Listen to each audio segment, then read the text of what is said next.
नमस्कार दोस्तों, आज हम एक ऐसे विषय से जोड़ने जा रहे हैं जो कि हो सकता है ये मेरी निजी राय है।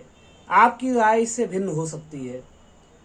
हम बात राहुल गांधी की उन मीटिंगों की करने जा रहे हैं जिसमें राहुल गांधी जातिगत बातें करते हैं, ओबीसी, एससी और सवर्ण को एक दूसरे से अलग बताते हैं और कहीं ना कहीं एक आगे बढ़ने की जगह पीछे ढकेलने की बात करते हैं देश को।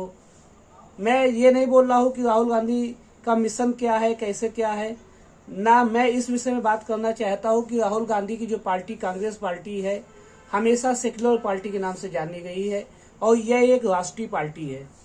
राष्ट्रीय पार्टी के ये मुद्दे नहीं होने चाहिए, क्योंकि राष्ट्रीय पार्टी के अगर ये मुद्दे होंगे तो मान लीजिए यदि कोई जाति एक स्टेट में, एक प्रदेश में ओबीसी है तो वह दूसरे स्टेट या प्रदेश में सवर्ण हो सकती है। इसी प्रकार से जो कोई एक जाति एक स्टेट में सवर्ण है तो वह किसी दूसरी स्टेट में या प्रदेश में ओबीसी हो सकती है। दोस्तों, तो यहाँ पर ओबीसी एससी का मतलब ये नहीं कि कोई जाति विशेष या लोगों से संबंध है इनका। यहाँ पर यह है कि ये लोग पिछड़ चुके हैं, कहीं ना कहीं देश की मुख्य धारा से अलग हो चुके हैं। इनको किस प्रकार देश की मुख्य धारा में जोड़ा जाए इस पर काम होना चाहिए। लेकिन अगर हम उनको एक दूसरे से अलग बताएंगे, एक जाति को दूसरी जाति से ज्यादा या कम बताएंगे या उसको कहीं ना कहीं आपस में उनमें कहीं भेद पैदा करेंगे तो ये कहीं ना कहीं एक गलत संदेश जाएगा। और कांग्रेस पार्टी एक सेक्युलर पार्टी को, एक राष्ट्रीय पार्टी को इस तरह के मुद्दे नहीं उठाने चाहिए। अगर वह इस तरह के मुद्दे उठाते हैं तो कहीं ना कहीं वह नुकसान का सामना करना पड़ेगा।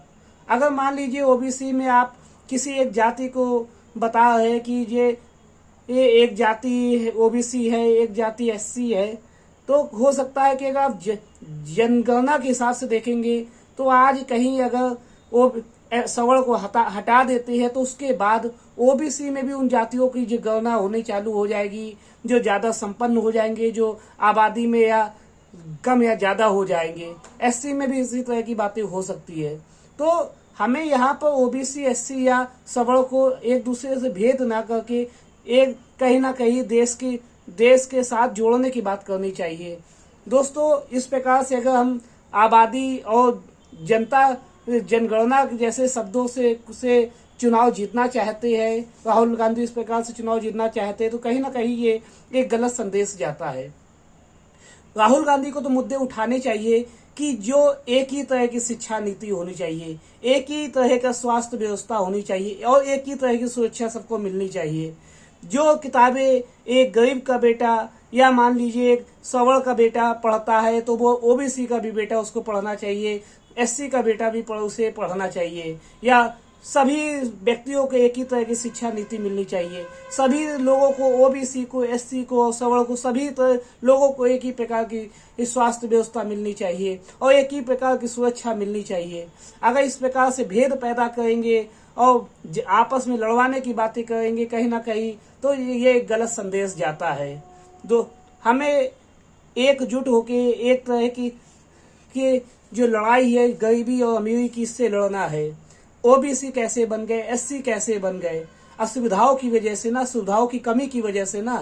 तो हमें उस विषय पे रहना चाहिए जिस वजह से ये दूरियां पैदा हुई, जिस वजह से लोग मुख्य धारा से हट के चले गए ना। मिस्टर राहुल गांधी, आपको एक इस प्रकार की, आप एक पॉलिटिशियन है जिनको आप अगर इस प्रकार की भाषा बोल के, सांप्रदायिक भाषा बोल के वोट पा भी जाते हैं तो क्या पाते हैं। चलिए मान लीजिए आपकी बात सही है, अगर आप अपनी विचारधारा पे कायम रहते हैं तो मान लीजिए जितनी देश में आप ओबीसी की संख्या बता रहे, एससी की संख्या बता रहे, सवर्ण की संख्या बता रहे, तो टिकट के देते समय भी आप यही संख्या याद रखेंगे। आप ओबीसी को ओबीसी के हिसाब से टिकट देंगे, एससी को एससी के हिसाब से टिकट देंगे और सवर्ण को सवर्ण के हिसाब से टिकट देंगे। फिर आप अपनी बातों पे कायम रहिएगा। अगर वहां पे आप अगर कायम नहीं रहते हैं तो कहीं ना कहीं ये अपनी आप विचारों से अलग हट जाएंगे। इसलिए देश जोड़ने की बात कीजिए, देश तोड़ने की बात नहीं कीजिए। मेरा किसी पार्टी से विशेष से लेना देना नहीं है, लेकिन इस प्रकार की बातें कहीं ना कहीं देश को तोड़ने वाली जहाँ होती है तो वहां पर दूसरी पार्टी का जो सांप्रदायिक है उनको सांप्रदायिक कहने में कोई बुराई नहीं है। लेकिन अगर आप भी उसी तरह की भाषा बोलने लगेंगे तो बाकी लोगों में और आप में क्या फर्क रह जाएगा। जय हिंद, जय भारत।